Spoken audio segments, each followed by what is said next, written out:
El peritoneo se define como una membrana serosa que recubre internamente la cavidad abdominal y las vísceras presentes ahí. Las membranas serosas tienen esa función, recubrir. El recubrimiento de las vísceras se da especialmente en aquellas que tienen mucho movimiento para permitir el deslizamiento y evitar el roce entre víscera con víscera o víscera con las paredes de la cavidad. ¿Qué cavidades tienen membranas serosas? Todas aquellas cavidades que tienen órganos que se mueven, así como el peritoneo, las pleuras, pericardio y en la cápsula de Tenon, entre otras estructuras. El peritoneo es una de las más importantes serosas que hay y recubre la cavidad abdominal. Es una membrana permeable y deja absorber electrolitos, agua y diferentes sustancias. Actúa como mecanismo de defensa ya que lleva toda la sangre a varias partes del tubo digestivo. Este es un dibujo en lateral que muestra el esternón, la columna torácica, lumbar y sacra, la pelvis, los músculos abdominales, el reborde costal, el diafragma y el períneo. Esta es una cavidad abdominal y está recubierta por la membrana serosa llamada peritoneo. Hay una parte debajo del reborde costal que es la porción torácica del abdomen, hay una porción abdominal y otra que se ubica por debajo de las crestas ilíacas llamada porción pelviana. Entonces es una cavidad torácico-abdomino-pelviana. Entonces el peritoneo es lo que recubre esta cavidad. La clasificación de los órganos según su relación con el peritoneo. Pueden ser de 4 tipos. El primero son órganos peritoneales o peritonizados, que son la mayoría de los órganos, están recubiertos por una membrana serosa visceral. El peritoneo tiene una serosa parietal que se repliega y va y envuelve al órgano, y esta serosa se le llama serosa visceral. Entonces, los órganos peritonizados o peritoneales son aquellos que presentan una serosa visceral completa. Después tenemos los órganos extraperitoneales. Se encuentran por detrás o por debajo del peritoneo parietal y pueden dividirse el peritoneo parietal por superior, anterior, lateral y posterior e inferior. Hay un espacio por detrás del peritoneo parietal posterior y por debajo del peritoneo parietal inferior que se denomina extraperitoneo. El de atrás se denomina retroperitoneo y el de abajo se denomina subperitoneo. Y estos espacios contienen órganos que se denominan extraperitoneales. También hay órganos retroperitonizados, que son órganos que primero estuvieron peritonizados, pero sufrieron una rotación embriológica, de manera que la víscera se pone en pared posterior, pero conserva su peritoneo visceral, su repliegue de peritoneo, su peritoneo parietal. Existe una adherencia entre el repliegue y el peritoneo visceral y el peritoneo parietal llamada fascia de coalescencia. Se ve en este órgano extraperitoneal desde arriba que lo cubre una capa de peritoneo por delante y el órgano queda. En cambio, si yo veo un órgano retroperitonizado desde adentro, parece estar por detrás del peritoneo parietal, que al estar unido esto con esto parece ser la misma que lo cubre como en los extraperitoneales, cuando en realidad estos órganos están peritonizados y es por eso que se llaman retroperitonizados y son aquellos órganos que tienen fascia coalescencia. Nos referimos al colon ascendente, colon descendente y al complejo duodenopáncreas. Y por último tenemos los órganos intraperitoneales, que son los órganos que están dentro de la bolsa peritoneal y que no tienen serosa visceral. El único que hay es el ovario, donde el peritoneo llega y hace un meso, que es el mesoovario, pero termina antes de llegar de la superficie del ovario, entonces como que queda dentro de la bolsa peritoneal. Porciones del peritoneo. Tenemos un peritoneo parietal que se recubre internamente las paredes del abdomen un peritoneo visceral, que es el que recubre las vísceras, y repliegues del peritoneo. Estos repliegues pueden ser un meso, epiplón, una fascia o ligamento. En este corte transversal del abdomen tenemos la arteria aorta con un vaso que está llegando a un órgano. Entonces vemos que el peritoneo parietal se refracta en un punto, cambia de dirección, forma un pliegue de peritoneo y luego se hace visceral. Esto es un meso.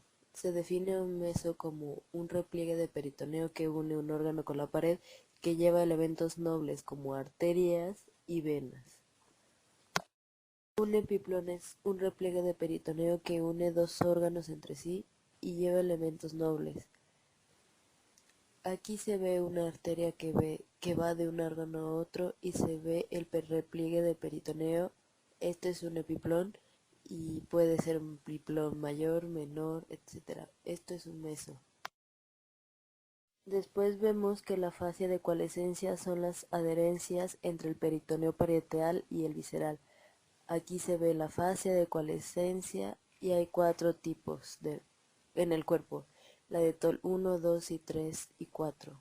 Y por último vemos los ligamentos sobre pliegues del peritoneo que unen órgano con órgano, órgano con pared, pared con pared, que no llevan vasos importantes, pero sí están vascularizados. ¿Qué podemos decir del peritoneo del estómago?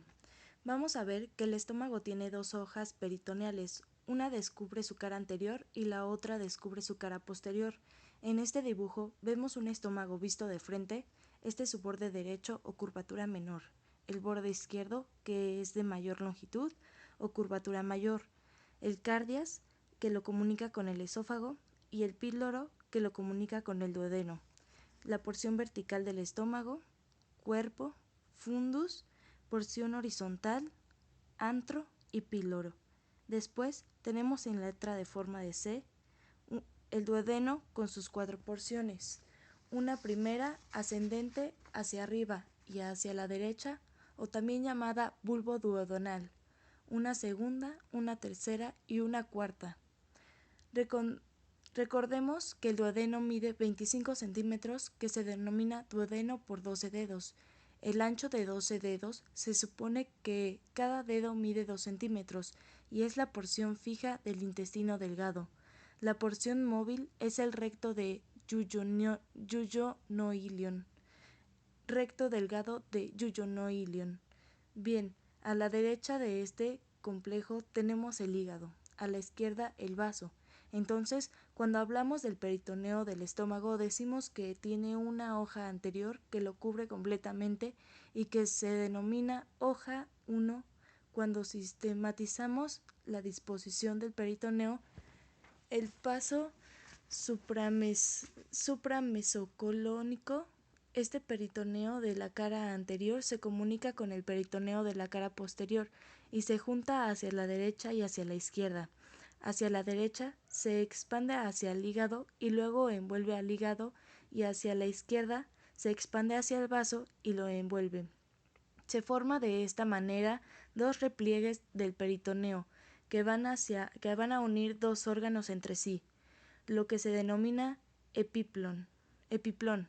Tenemos a la derecha el epiplón menor o gastrohepático y a la izquierda el epiplón gastroesplénico. Y una tercera expansión se da hacia abajo.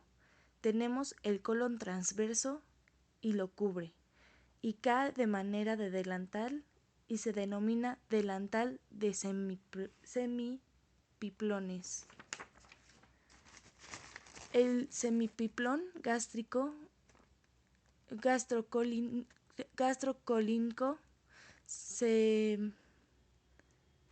que entre comillas va a unir el estómago con el colon transverso, en realidad no une el estómago con el colon transverso, sino que une el estómago con el complejo duodeneo páncreas, pero como se adhiere al peritoneo visceral, colon transverso, y cae sobre este, se cree que se continúa con el colon transverso, pero en realidad no es así. Hay una fase de coherencias laminadas que simulan esto, que después lo veremos. Por la curvatura menor, el estómago va a correr por el estómago va a correr la arteria coronaria estomática, anastomándose por la arteria pilúrica. Por la curvatura mayor del estómago van a correr dos arterias, la gastropilórica derecha, rama de la arteria gastroduodenal, rama de la arteria hepática que se anastomosa con la arteria gastropiploide izquierda, que es rama de la esplénica. Entonces, ¿qué vasos corren por la curvatura mayor del estómago? Las dos gastropiploicas astormusadas entre sí, la derecha rama del gastroduodenal, rama de la hepática, y la izquierda rama de la esplénica. Vamos a analizar ahora el epiplón menor o gastrohepático. Tenemos el estómago visto de frente, una vista un poco más amplia. Tenemos el hígado, el conjunto hepático que recibirá un conducto cítico que se comunica con la vesícula biliar, que tiene un cuello, un cuerpo y un fondo.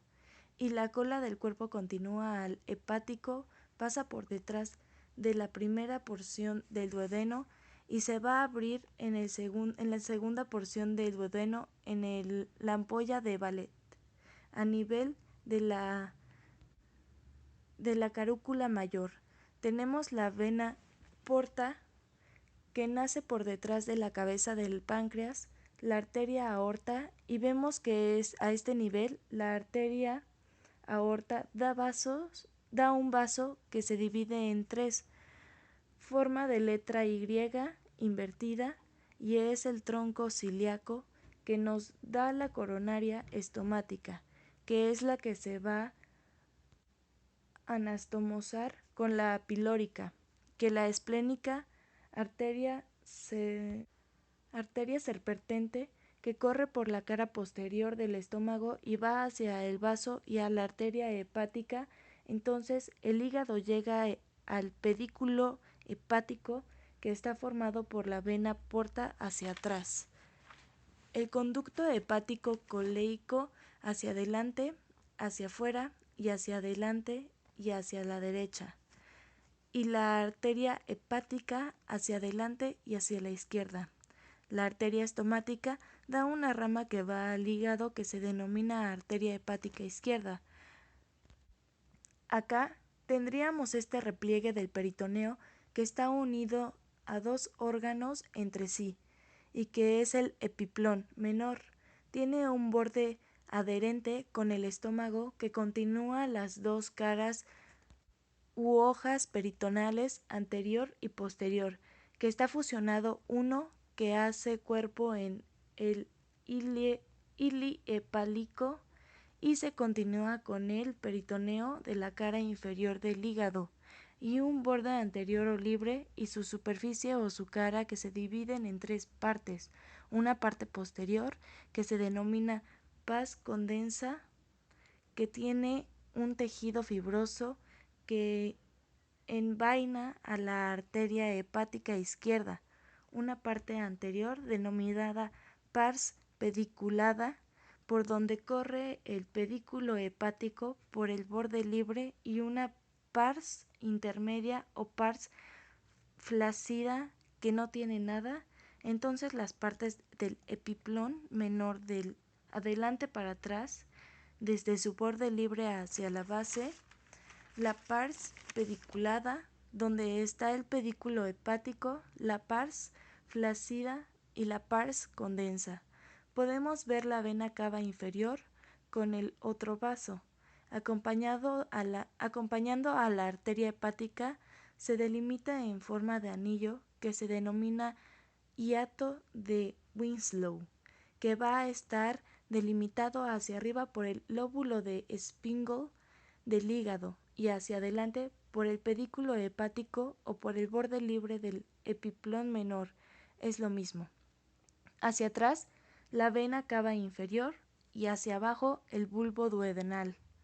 En este espacio se puede introducir un dedo y es el ingreso a la transcavidad de las epiplones o transcavidad gástrica o cavidad retrogástrica. Cuando hay un daño o una lesión del hígado en el acto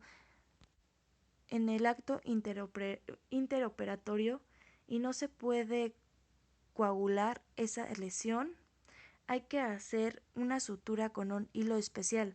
Se pone el dedo como se muestra en el dibujo y se comprime el pedículo hepático. Entonces, toda la sangre que llega del hígado por la vena aporta o la arteria hepática deja de fluir y así se puede reparar la zona lesionada. Esta se denomina maniobra de Pringles. Bueno, la mejor manera de explicar peritoneo es mediante cortes. Los cortes del abdomen y ver cómo van discurriendo las hojas viscerales, la hoja parietal y los diferentes repliegues del peritoneo y ver cómo están formados. Los cortes que hacemos son tres, dos horizontales, uno por arriba del mesocotransverso que se denomina corte supramesocolónico, otro por debajo que se denomina inframesocolónico y uno vertical o sagital. Con estos tres cortes tenemos una noción tridimensional de cómo están dadas o cómo discurren las hojas cerosas. Vamos a ver el primer corte, que es el corte horizontal supramesocolónico. Podemos ver el hígado, estómago, complejo duodeno-páncreas y el vaso. Pero en sí el estómago está situado hacia adelante y hacia abajo, y el complejo duodeno-páncreas está situado hacia atrás y hacia arriba de cómo lo dibujamos clásicamente. Pero en realidad la disposición sería esta: el estómago hacia adelante y el complejo duodeno-páncreas por detrás. A este nivel trazamos una línea horizontal de corte y lo vemos desde arriba, de manera tal que esto es posterior. Acá está la columna lumbar, esto es derecho, izquierdo y esto es anterior. Es un corte axial o transversal del abdomen a nivel supramesocolónico y visto desde arriba. Estómago, segunda porción del duodeno y páncreas, a la derecha el hígado y a la izquierda el vaso. Acá tenemos la arteria aorta y acá la vena cava inferior. A este nivel la arteria aorta da el tronco ciliaco como rama colateral importante. El tronco ciliaco nos da tres ramas colaterales que son la hepática, la coronaria estomática y la esplénica, que va a acabar en forma serpenteante a la arteria espléndica, que va a dar la arteria gastropiploica izquierda. Acá está parte de la hepática y acá vemos parte de la coronaria estomática, que como es un corte transversal, solamente vemos la luz del vaso. La serosa parietal rodea internamente la pared y se repliega en la cara posterior del hígado. Envuelve al hígado y vuelve a hacerse parietal. Luego se hace visceral nuevamente, envuelve la cara anterior del complejo duodenopáncreas. Esto que se ve acá es el ligamento coronario del hígado y esto es el peritoneo visceral del hígado.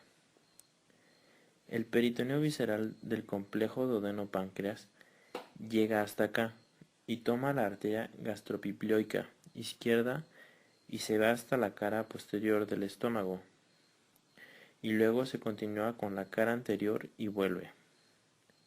A este nivel tenemos el estómago con su serosa visceral anterior y posterior, el complejo duodenopáncreas con su serosa visceral anterior y posterior, el vaso en la celda espléndica y el hígado. Y marcamos acá dos repliegues del peritoneo.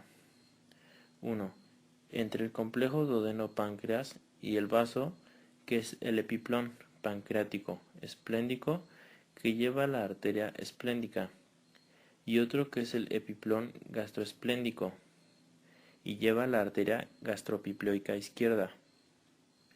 A este nivel vemos entre la curvatura menor del estómago o el borde derecho del estómago y el hígado intersticial que se denomina hiato de Winslow. Acá notamos una fascia de coalescencia por detrás del complejo duodenopáncreas que se denomina fascia de Treist.